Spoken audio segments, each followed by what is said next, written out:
सत्यकेतु नाम का एक राजा था, जिनके पुत्र का नाम था प्रताप भानु।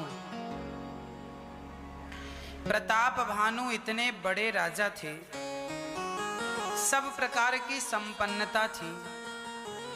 एक दिन राजा प्रताप भानु शिकार खेलने के लिए जंगल चले गए।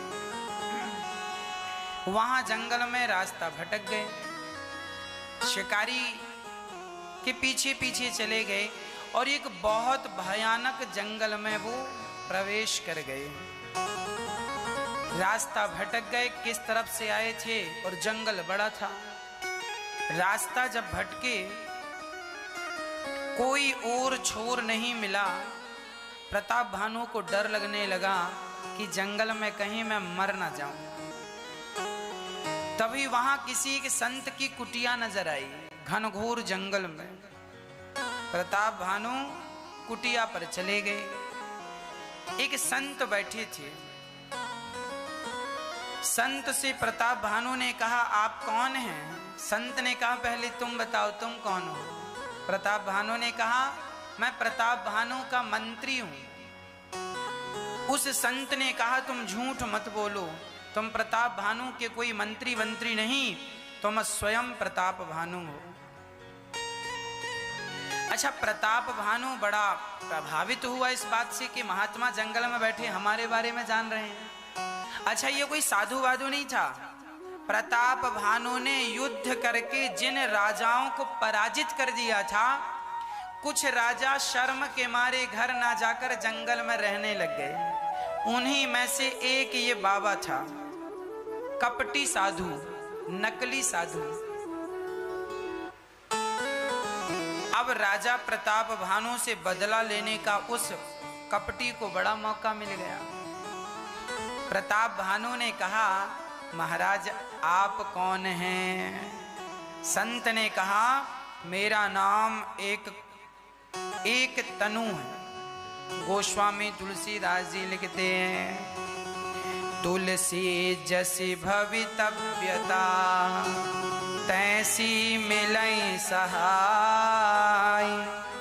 आपुन आवई ताहि पही ताहि तहाँ ले जाए।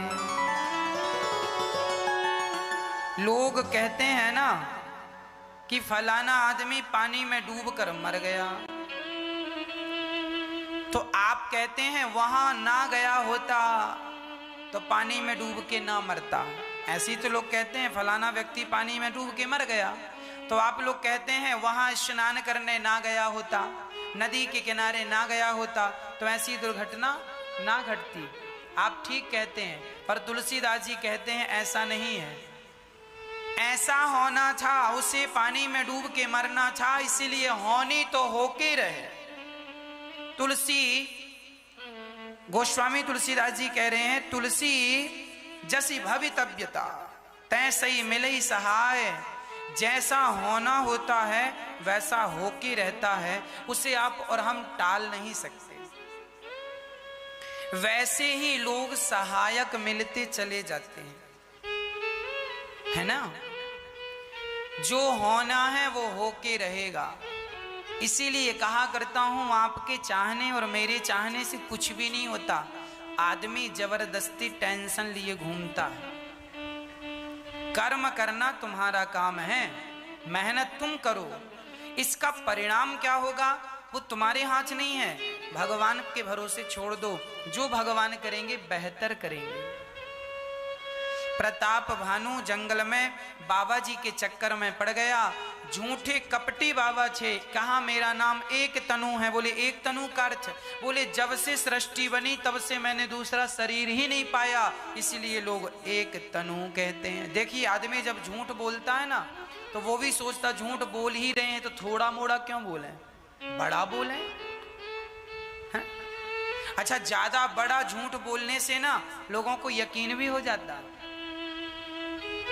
छोटा मोटा झूठ बोले तो आदमी यकीन नहीं करता। लेकिन एक बात निश्चित है कि झूठ की एक्सपायरी डेट होती है, जबकि सत्य की कोई एक्सपायरी डेट नहीं होती। झूठ एक दिन पकड़ा जाता है, झूठ एक दिन खत्म हो जाता है, जबकि सत्य अखंड है। सत्य तो अखंड है। और श्री प्रताप भानु जी बाबा जी से क्या कह रहे हैं, जरा सुनियो। प्रताप भानु कह रहे हैं, आपकी बड़ी कृपा हुई, आप हमें कुछ दीजिए। एक तनु ने कहा, मांग लो, क्या चाहते हो? प्रताप भानु ने कहा, हम अमर हो जाएं, हमें कोई रोग ना सताए और हमें कोई जीत ना सके, और हमें हमारा कभी बुढ़ापा ना आए। अब देखो, हम कभी बुढ़े ना हो, हम कभी मरे ना, हमें कोई जीते ना और हमें कोई रोग ना आए। अब बताओ क्या ये संभव है? और तुम ये वरदान मांग किससे रहे हो? कपटी आदमी से, जिसे तुमने ही युद्ध करके हराया था, पर वो दाढ़ी मूछें बढ़ाने के कारण तुम समझ नहीं पाए। नकली साधु को असली समझ लेना भी नुकसानदायक है और असली साधु को नकली समझ लेना भी नुकसानदायक है। इसीलिए हम कहते हैं कि कभी भी अपनी बातें ना किया करो, सदा भगवान की चर्चा किया करो। प्रताप भानु ने भगवान की चर्चा की होती तो दुर्घटना ना घटती। अच्छा, इन्होंने क्या कह दिया? एक तनु महाराज ने इन्होंने कह दिया कि एक काम करो, तुम अमर हो जाओगे, तुम्हें रोग नहीं सताएगा, और एक काम करो, तुम ब्राह्मणों को भोजन में बुलाओ, 1,00,000 ब्राह्मणों को रोज भोजन कराओ। अब ब्राह्मणों को भोजन कराए प्रताप भानु। इस कपटी मृग का एक राक्षस दोस्त था। प्रताप भानु से कहा, रसोईया इसे बनाना। तो प्रताप भानु ने जब भोजन बनवाया उससे, तो उसने गाय और ब्राह्मणों का मांस बना के ब्राह्मणों को परोस दिया, मांस परोस दिया। और जब सारे ब्राह्मण ये सोचकर खाने लगे, प्रताप भानु तो बड़े धर्मात्मा राजा हैं, जब ब्राह्मण खाने वाले थे, आकाशवाणी हो गई, ब्राह्मणों अपना धर्म न गवाओ, इस भोजन में मांस है, तुम्हारा धर्म नष्ट हो जाएगा मांस खाने से। सारे ब्राह्मण उठ गए और श्राप दे दिया, प्रताप भानु तुमने ब्राह्मणों का अपमान किया, मांस खिलाने की कोशिश की, जाओ हम तुम्हें श्राप देते हैं, तुम राक्षस हो जाओ। वही प्रताप भानु राक्षस हो गया, वही रावण बना।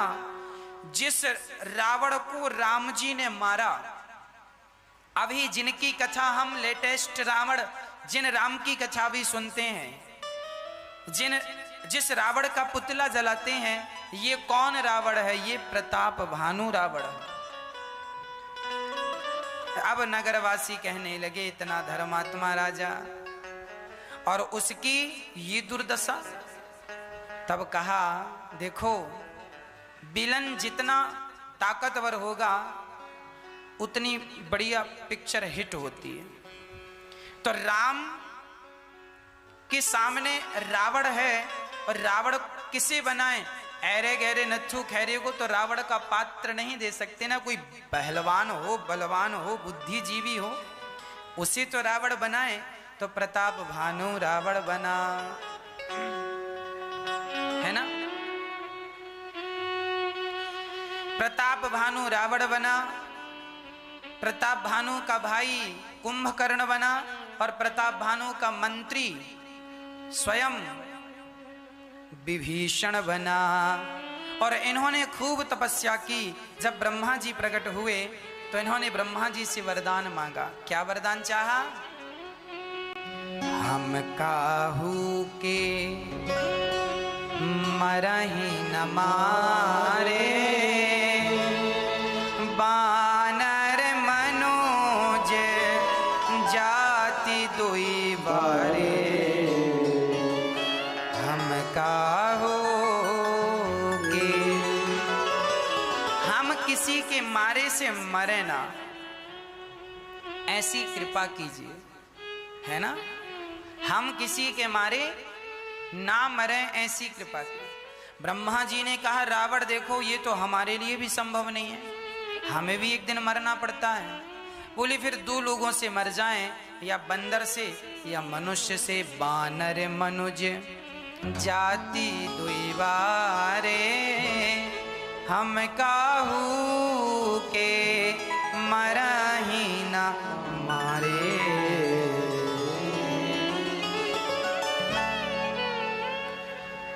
एवमस्तु तुम्हें बड़ा तप कीन्हा, मैं ब्रह्मा मिली तेहि वर दीन्हा। जाओ, तुम्हें वरदान दिया, तुम किसी से नहीं मरोगे, केवल बंदर और मनुष्य दो में से एक से मरोगे। उसके बाद कुंभकर्ण के पास गए।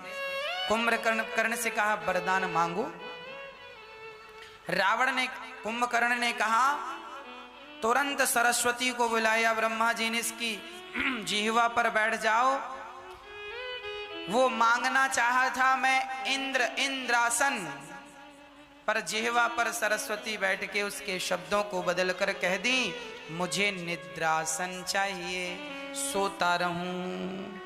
एक दिन के लिए उठता था 6 महीने में, इतना खाता था कि सारा संसार का अन्न वही खा जाए, इतना बड़ा खाने वाला। तब सोने का वरदान दिया।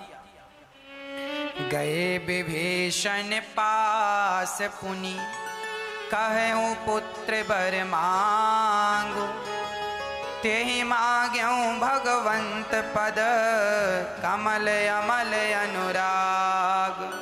विभीषण ने कहा, मैं राम जी के चरणों का भक्त बना रहूं और मुझे भगवान के चरणों में अनन्य प्रेम हो जाए।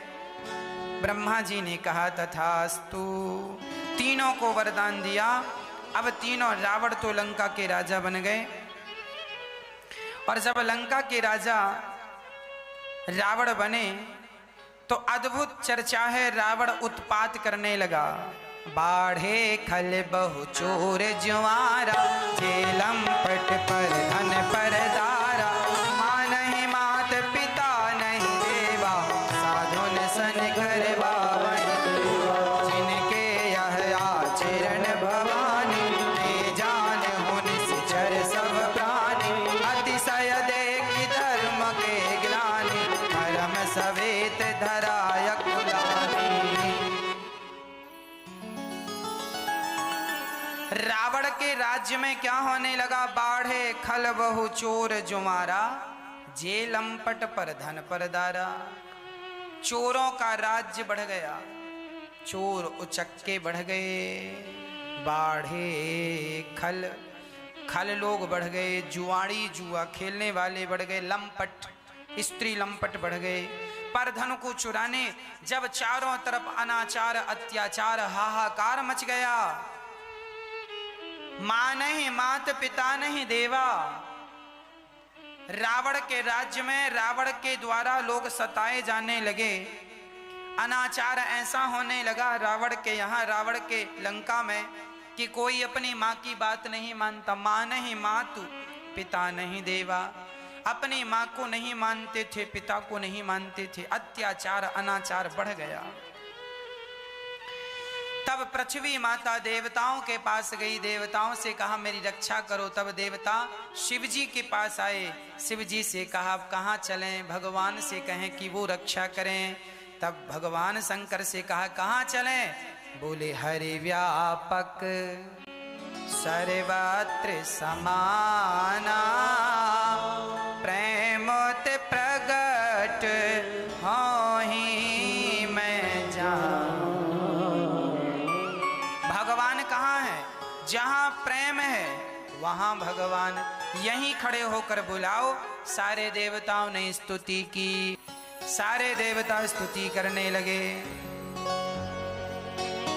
हे प्रभु आपकी जय हो, जय जय अविनाशी, सब घटवासी जो सब जगह व्याप्त हो, ऐसे व्यापक परमा आनंद हो, आपकी जय हो। हम बड़े परेशान हैं, आप आइए और धरती पर जाकर रावण जैसे दुष्टों का दमन कीजिए। अब भगवान बोले चिंता ना करो, हम जल्दी से आएंगे और रावण जैसे पापी के पाप से आप सभी को बचाएंगे। यहां दशरथ जी का बुढ़ापा आ गया पर कोई संतान नहीं थी। एक बार भूपति मन माही, भय गिलानी मोरे सुत नाही। ऐसा है कि दशरथ जी की कोई संतान नहीं थी। हाँ, दशरथ जी की एक बेटी थी, नाम था शांता, सुमित्रा माता के गर्भ से हुई थी। दशरथ जी के एक मित्र थे, नाम था रोमपाद। रोमपाद को अपनी बेटी शांता दान कर दी थी, है ना। और रोमपाद की बेटी वो शांता, उनका विवाह विभांडक ऋषि के पुत्र श्रृंगी से हुआ। श्रृंगी ऋषि स्त्री और पुरुष में कोई भेद नहीं जानते थे। एक दिन दशरथ जी राज सिंहासन पर बैठे थे कि तभी वशिष्ठ जी की पत्नी माता अरुंधति ने अपने बच्चे को ऐसे चिटकोटी काट दी तो बच्चा रोने लगा। तो दशरथ जी ने कहा, आप गुरु माता बच्चे को क्यों रुला रही हैं? तो गुरु माता ने कहा, हम बच्चे को इसलिए रुला रहे हैं, हम नहीं, ये रो रहा है इसलिए, ये कह रहा है कि दशरथ जी के गुरु तो वशिष्ठ जी हो गए, पर दशरथ जी के तो कोई बच्चा नहीं है। तो ये बच्चा बोल रहा, मैं किसका गुरु बनूंगा, दशरथ जी के तो कोई बच्चा है नहीं। तब दशरथ जी को गिलानी हो गई, मोरे सुत नाही, मेरे कोई पुत्र नहीं है। तब गुरु जी के पास दशरथ जी गए। देखिए, दशरथ जी को भी भगवान मिले तो बिना गुरु के भगवान नहीं मिले। जब तक गुरु की शरण में नहीं गए दशरथ जी, तब तक उन्हें भगवत प्राप्ति नहीं हुई। तुरंत गुरु जी के गुरु ग्रह गया हूं, तुरंत मही पाला, और गुरु जी को निज दुख सुख सब गुरु ही सुनाया हूं। अपना सारा दुख, अपना सारा सुख गुरु जी को सुनाया। गुरु जी ने कहा, धरहूं धीर हुई है सुतचारी, चिंता ना करो राजन, बेटा होगा। गुरु वशिष्ठ जी ने श्रृंगी ऋषि को बुलाया और पुत्रेष्टि यज्ञ कराया। उस यज्ञ से यज्ञ भगवान ने खीर दी। खीर खाने से तीनों रानियां दशरथ जी की गर्भवती हो गईं। खीर का एक भाग कौशल्या को और आधे भाग के 2 भाग करके सुमित्रा और कैकेयी को दिया गया। पर जो भाग कौशल्या माँ को दिया गया, बताते हैं विद्वान लोग के कौशल्या माँ को लगा ये खीर थोड़ा ज्यादा है, तो आधी खीर तो कौशल्या माँ ने खाई और फिर अपने खीर के 2 हिस्से किए, एक सुमित्रा को दे दिया, एक कैकेयी को दे दिया। तो सुमित्रा माँ ने वो खीर का भाग खा लिया, पर कैकेयी माँ ने अपना वाला तो पहले खा लिया था। जब कौशल्या ने दिया तो सोचा कि थोड़ी देर बाद खाऊंगी। तब तक वहां एक पक्षी आया और वही पक्षी वो खीर दबाकर अपने पंजे से वो पात्र दबाकर भागा, और अंजनी माता तपस्या कर रही थी।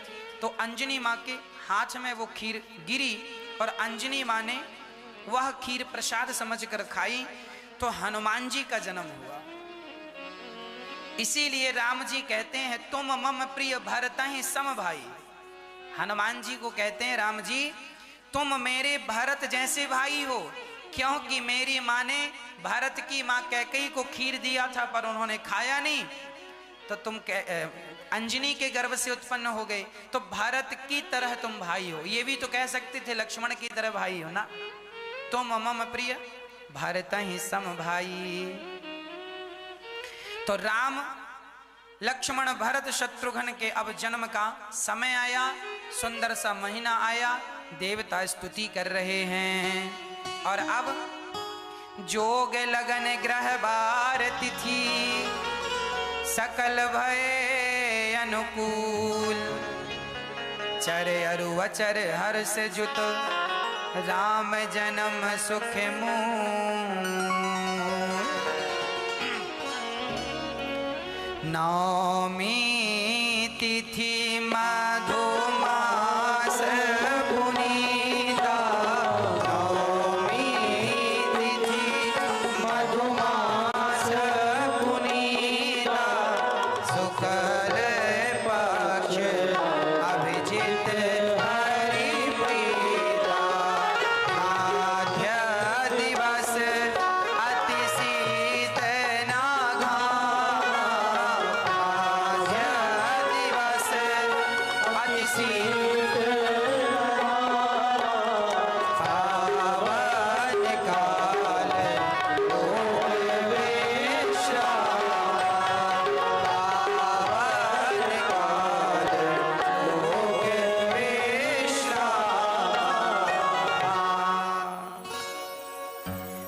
समूह विनती करी पहुँचे निज निज धाम।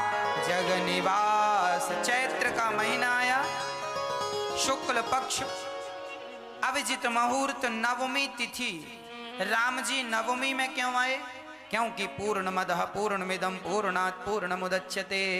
भगवान पूर्ण है और अंकों में भी 9 अक्षर पूर्ण है। 9 का पहाड़ा पढ़ेंगे तो ना कम होगा ना ज्यादा होगा, है ना।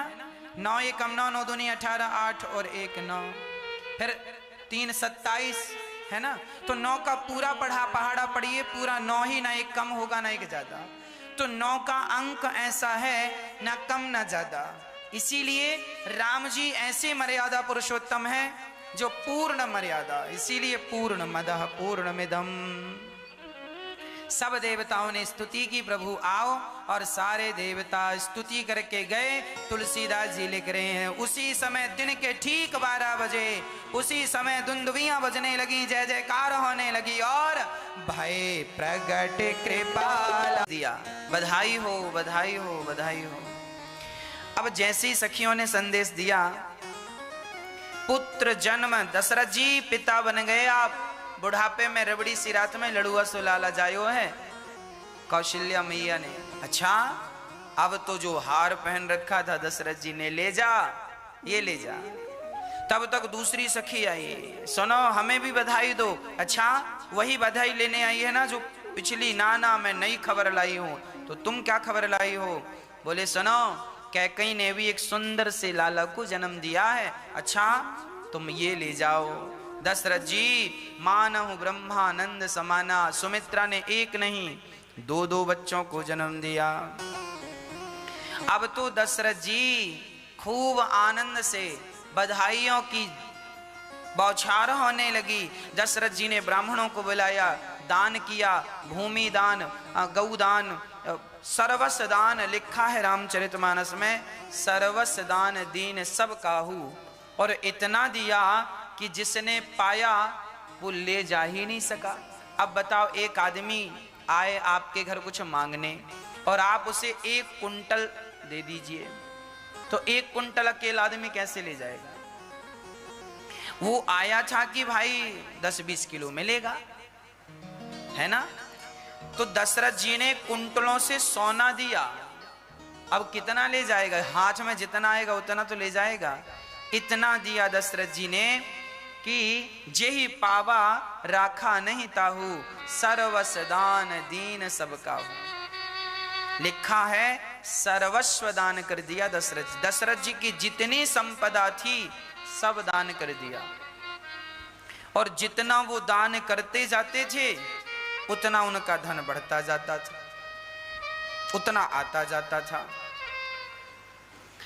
दशरथ जी ने चारों तरफ ध्वजा लगने लगे, आम के पत्तों का वंदनवार बनने लगा। सब लोगों ने अपने घर में शुभ लाभ लिखा, घर के आंगन में दीपक जलाया, और सारी सखियां, सारे नगरवासी बधाइयां ले लेके, कोई चावल लेकर जा रहा है, कोई दाल लेकर जा रहा है, कोई पैसा लेकर जा रहा है, कोई हीरे मोती लेकर जा रहा है, और सब दशरथ जी के आंगन में बधाई दे रहे हैं। दशरथ जी का आंगन सोना चांदी हीरा मोती अनाज से भर गया, और जितना दशरथ जी को मिल रहा था उससे ज्यादा वो बधाई में लुटा रहे थे।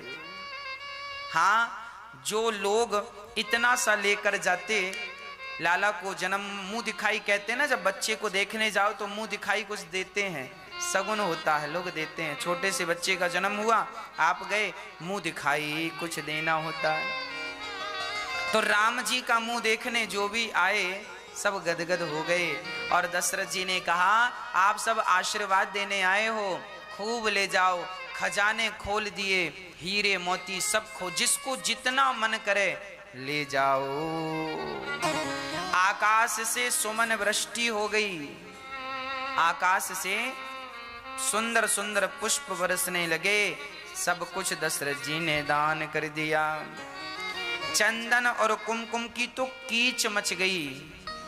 इतना चंदन और कुमकुम लोग घिस घिस के लाए और दशरथ जी को एक बधाइयां कैसी, चंदन लगा लगा, दशरथ जी के गाल में चंदन लगा दिया, बधाई हो। यशोदा कौशल्या जी के गालों में चंदन लगा दिया, एक दूसरे के गालों में चंदन लगा रहे हैं और चंदन लगा लगा के बधाइयां दे रहे हैं। खूब दीपावली, होली, दशहरा सब एक साथ मनाया गया। होली भी मनाई गई, दशहरा भी मनाया गया, दीपावली भी मनाई गई और श्रावणी भी मनाई गई। सारे त्योहार एक साथ दशरथ जी के आंगन में मनाए गए।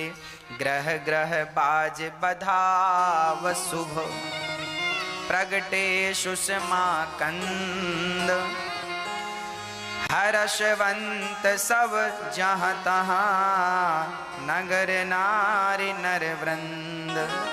जो जहां था वहां से उत्सव मनाना शुरू किया। चारों भैया का जन्म हुआ और चारों भैया मस्ती से आज माओ की गोद में है अवधपुरी, है ना, अवधपुरी।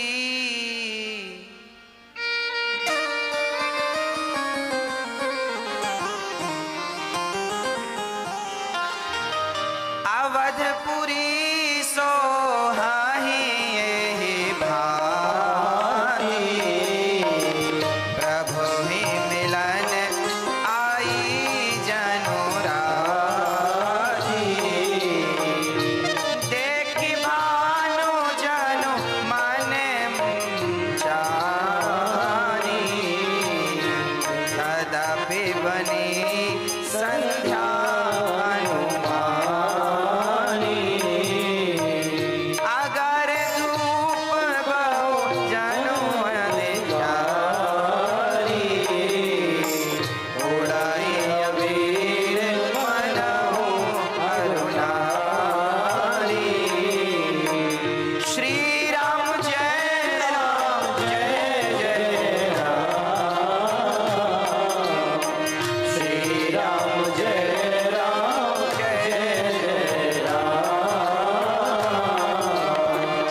अबीर उड़ रहा है, गुलाल उड़ रहा है, उत्सव चल रहा है, खूब आनंद उत्सव की कीच मची है, धूम मची है, चारों तरफ उत्सव चल रहा है।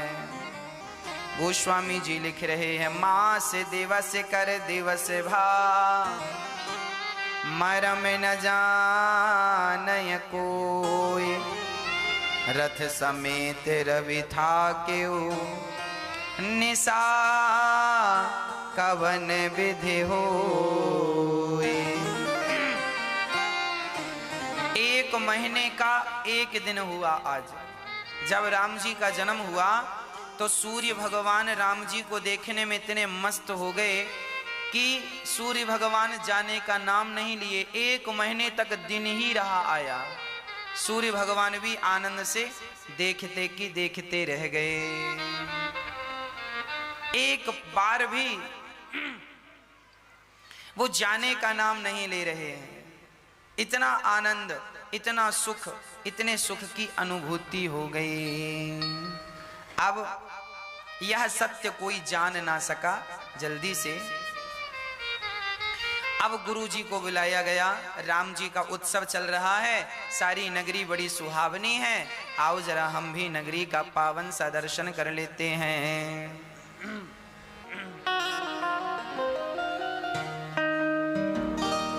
दशरथ जी ने बहुत उत्सव मनाया, चारों तरफ आनंद की लहर थी। भगवान के उत्सव चारों तरफ मनाए जा रहे। केवल अयोध्या नहीं, घर घर में और आसपास पूरा क्षेत्र, राम जी के देवता स्वर्ग लोक में भी देवता लोग भगवान का उत्सव मना रहे हैं। इसीलिए जब राम नवमी आया करे तो अपने घर में जरूर उत्सव मनाया करो। राम जी के जन्म का, कृष्ण जन्माष्टमी आए तो कृष्ण जन्मोत्सव जरूर मनाया करो। राम नवमी आए तो राम जी को स्नान कराओ बढ़िया से, शालिग्राम जी, लड्डू गोपाल जी, उन्हीं को स्नान कराओ दूध से, दही से, शहद से, शक्कर से, उनको बढ़िया कपड़े पहनाओ, उनको बढ़िया। वो आज उनका जन्मोत्सव है। जिस हिंदू परिवार में, जिस हिंदू घर में भगवान के यह उत्सव मनाए जाते हैं, वही भगवान के भक्त हैं और वही सनातन संस्कृति से जुड़े लोग हैं। जिनके घर में ये उत्सव नहीं मनाए जाते, उनके घर में, उनके घर को घर नहीं कहा जा सकता। इसीलिए जिनके घर में तुलसी है, जिनके घर में लोग एकादशी का व्रत करते हैं, राम जन्मोत्सव, कृष्ण जन्मोत्सव मनाते हैं, कीर्तन करते हैं, कथाएं सुनते हैं, वही घर घर है ना। तो अब दशरथ जी ने गुरु वशिष्ठ जी को बुलाया। गुरु जी आइए, गुरु जी आए। क्या करना है राजन? महाराज आपकी कृपा से पुत्र हुआ है, 4 बच्चे हुए हैं। अब दशरथ जी बच्चों को गोद में लिए लिए घूम रहे हैं आनंद से।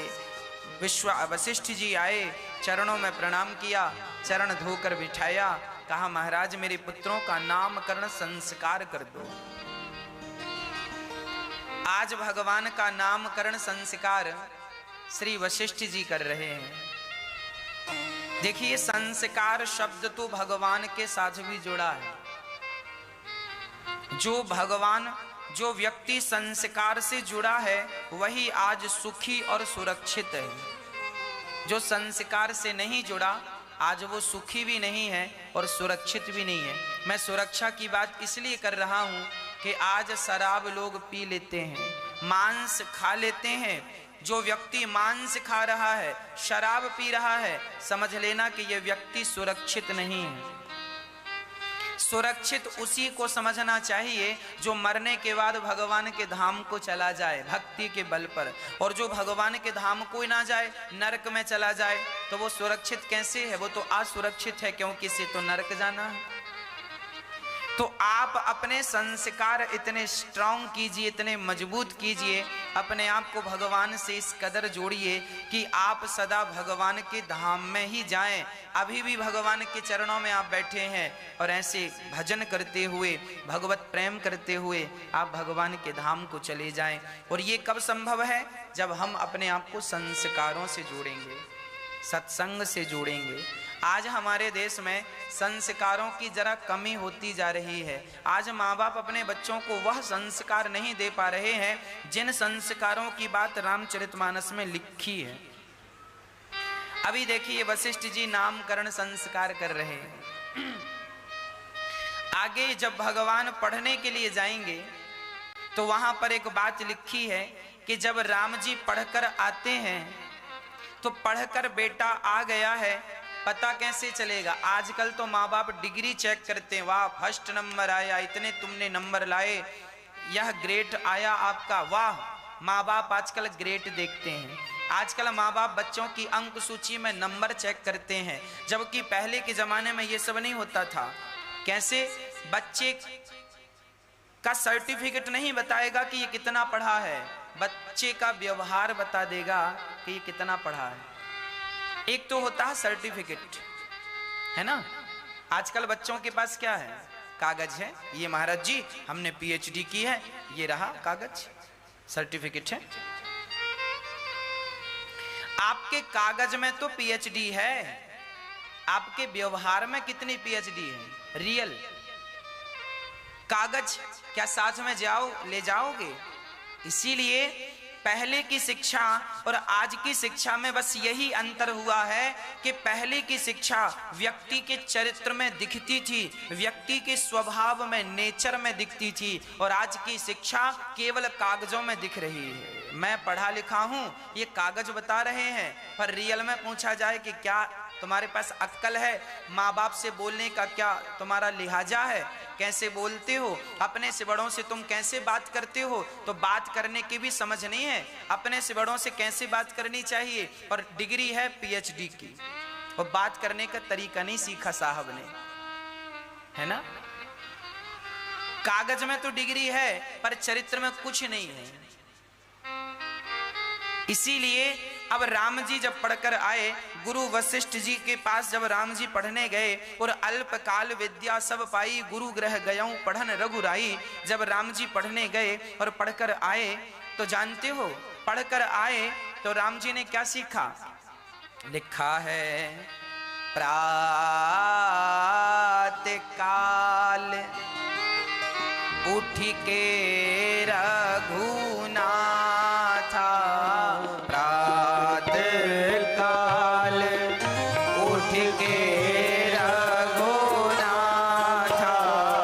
मात पिता गुरु नावहि माथा, मात पिता गुरु नावहि माथा। राम जी कितने बजे सोकर उठते हैं? लिखा है प्रातः काल, मतलब भगवान सुबह 4 बजे उठ जाते हैं। क्योंकि उनकी जमाने में डिग्री नहीं होती थी ना, तो वो 4 बजे उठ जाते। और आजकल के बच्चे जिनके बाद डिग्रियां, वो 10 बजे उठते हैं सोकर। ज्यादा पढ़े लिखे हैं ना, ज्यादा आराम करेंगे, 10 बजे सो के उठेंगे। क्यों 10 बजे सो के उठे? महाराज जी ज्यादा पढ़े हैं, हमारे पास ज्यादा डिग्रियां हैं। हाँ, हम बहुत ज्यादा पढ़ चुके हैं। 10 बजे सो के उठे, मन के मालिक हो गए हैं। हमें समझाना मत, हम खुद ज्ञानी हैं, हमें उपदेश देने की जरूरत नहीं है, हम सब जानते हैं। मम्मी तुम हमारे लिए लड़का ना ढूंढना, हम खुद ढूंढ लेंगी, समझदार हैं, ऐसी थोड़ी पढ़े हैं, सब पढ़ लिया हमने। पापा हमारे लिए लड़का ढूंढने की जरूरत नहीं है, हम खुद लड़की ढूंढ लेंगे।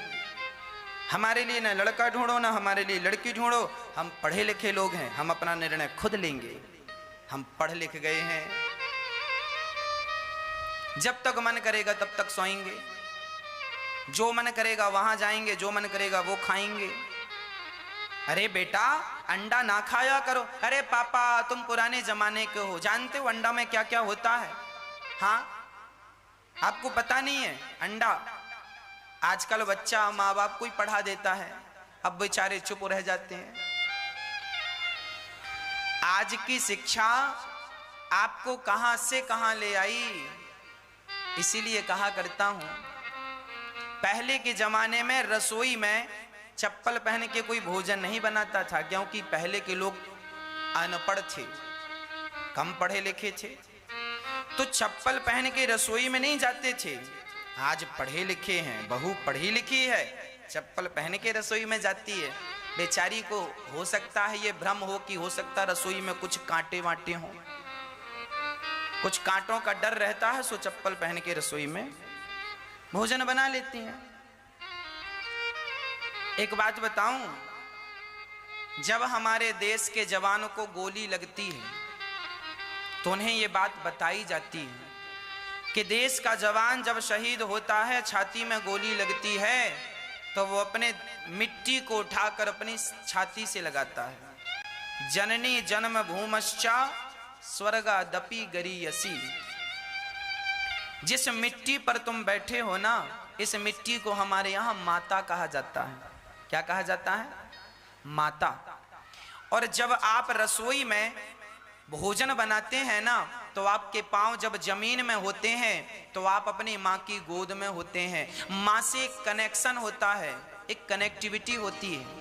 माँ जो धरती माँ है ना, वो हमें एक पॉजिटिव एनर्जी देती रहती है, पॉजिटिव ऊर्जा देती रहती है। और जब आप चप्पल पहन लेते हैं तो जो पृथ्वी से आपको भोजन बनाने के समय पॉजिटिव एनर्जी मिल रही थी, वो तो चप्पल के कारण रुक गई।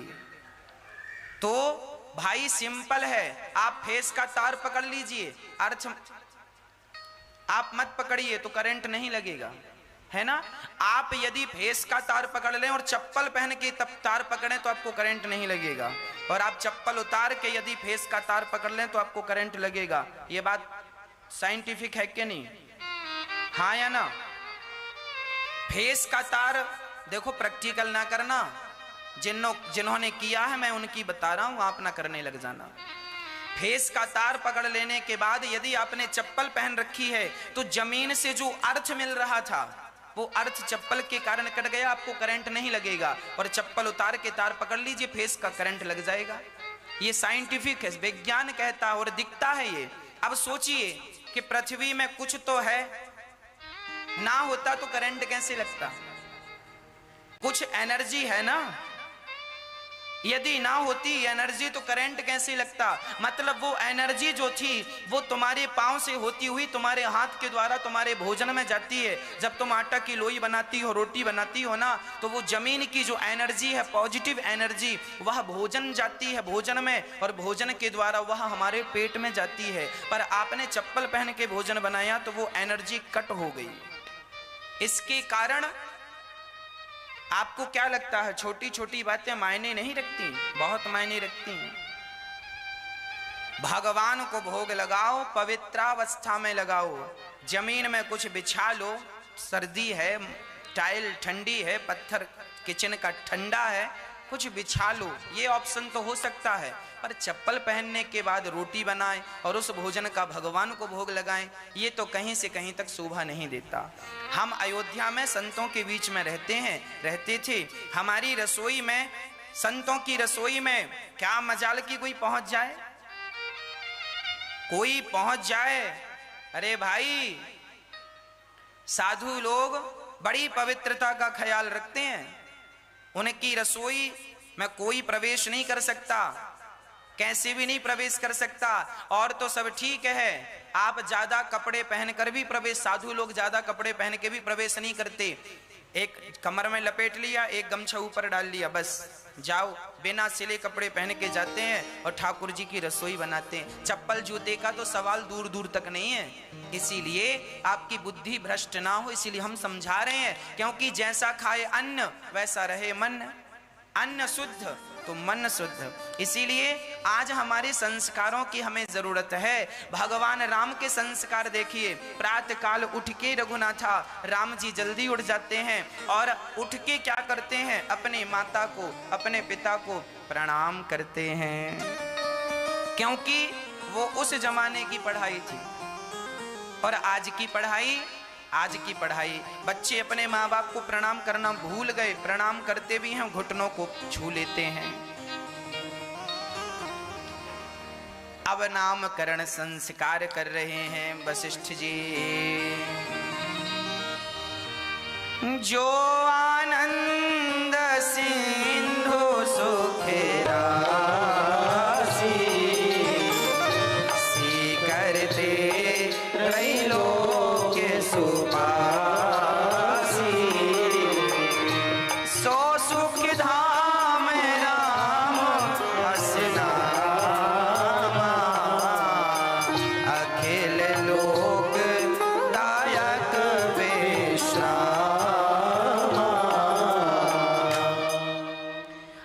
जी का नामकरण श्री वशिष्ठ जी ने किया। जो आनंद सिंधु सुख राशि, जो आनंद के सिंधु हैं, जो आनंद के सागर हैं, उनका नाम है राम। रमन्ते योगी नाम यस्य सह राम। राम कौन? जो योगियों के हृदय में रमण करें वो राम। जो आनंद के सागर हैं वो राम। राम कौन है? आनंद के सागर हैं। आप केवल राम नाम जपिए, राम नाम जपिए, यही तो आनंद है ना। कोई कहे कि महाराज जी राम और कृष्ण क्या अलग अलग हैं? तो एक बात बताऊं, राम और कृष्ण में क्या भेद और बातें हैं, रत्ती भर का तो भेद नहीं है। आप राम का रा निकालिए और रा को पीछे धे कर दीजिए तो राधे हो गया, है ना। रा का रा निकाल लीजिए, राम का रा निकाल लीजिए और रा के पीछे धे लगा दीजिए तो राधे हो गया। रा से राधे और मां से श्याम। रा में रा निकाल दिया आपने बच्चा मां, तो मां में आप श्या जोड़ दीजिए तो श्याम हो गया। तो जो राधे श्याम हैं वही सीताराम है ना। राम शब्द जो है राधे श्याम का ही शॉर्ट फॉर्म है। Full form Radhe Shyam, short form Ram. तो जो राम है और जो श्याम है, इनमें रत्ती भर का भी हमें अंतर सपने में भी नहीं समझना चाहिए।